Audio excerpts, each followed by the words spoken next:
Kenya के नियरी का ये किसान अपनी फसल की पैदावार बढ़ाने के लिए सैटेलाइट तस्वीरें टटोल रहा है। इको फ्रेंडली तकनीक में एक्सपर्ट राजधानी नैरोबी का एक स्टार्टअप उनकी मदद कर रहा है।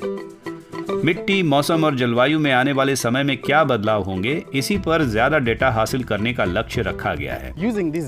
इस डेटा के इस्तेमाल से हम मॉडल बना पाए हैं। ये मॉडल हमें समझने में मदद करेंगे कि खेत में किस समय क्या चीज हो रही है। जलवायु परिवर्तन की वजह से मार्टिन मवानिकी जैसे किसानों के लिए बुआई का समय तय कर पाना काफी मुश्किल होता जा रहा है। उनकी उम्मीदें अब अमीनी सॉफ्टवेयर के डेटा पर टिकी हैं, जो उनकी खासी मदद कर सकता है।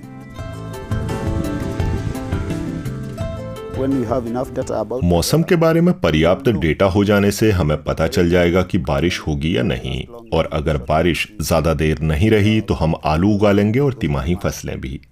अगर बारिश लंबी खींची तो हम जान जाएंगे कि हमें मक्का उगाना है या वो फसल जो लंबी अवधि में उगती है। अमीनी सैटेलाइट के जरिए मौसम और मिट्टी का डेटा जमा करती है और फिर एआई की मदद से उनका विश्लेषण। कंपनी नैरोबी में है। ज्यादातर उपग्रह अफ्रीका से डेटा इकट्ठा करने के लिहाज से अंतरिक्ष में तैनात नहीं है। ऐसे में हाई क्वालिटी और भरोसेमंद डेटा हासिल करना बड़ी चुनौती है। हम ये सुनिश्चित करना चाहते हैं कि गरीब देश भी उन्हीं प्लेटफॉर्मों से लैस हों जो अमीर देशों की पहुंच में पहले से हैं।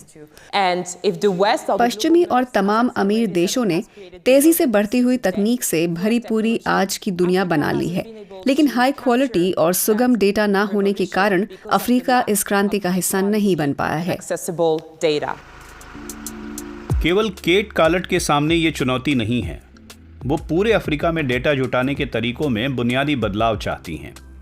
इसीलिए केन्या में उन अकादमिक शोध संस्थानों के साथ काम कर रही हैं जो जलवायु संरक्षण के लिए मशीन लर्निंग का इस्तेमाल करते हैं। आखिरकार अमीनी में हम जो बना रहे हैं वो अफ्रीकी महाद्वीप में अपनी छाप छोड़ेगा। हमें उम्मीद है कि हम लोग छात्रों के साथ काम करते हुए महाद्वीप में हमारी क्षमताएं बेहतर करते रहेंगे।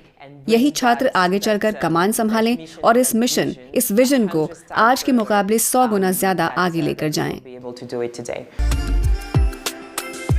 5 साल से भी कम समय में अमीनी $20 लाख से ज्यादा की राशि जमा कर चुका है।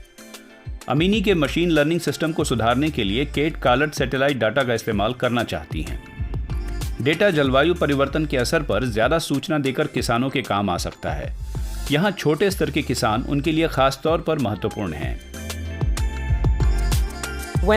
लोग अक्सर ये कहते हैं कि इन खेतों का असल में कोई प्रभाव नहीं, लेकिन असर पड़ता है। अगर आप 60 करोड़ को एक साथ ले आएं तो पूरी पृथ्वी के लिए भोजन उगा पाएंगे, और ये बड़ी ताकत है। इसलिए हमें इन खेतों का ख्याल रखना चाहिए।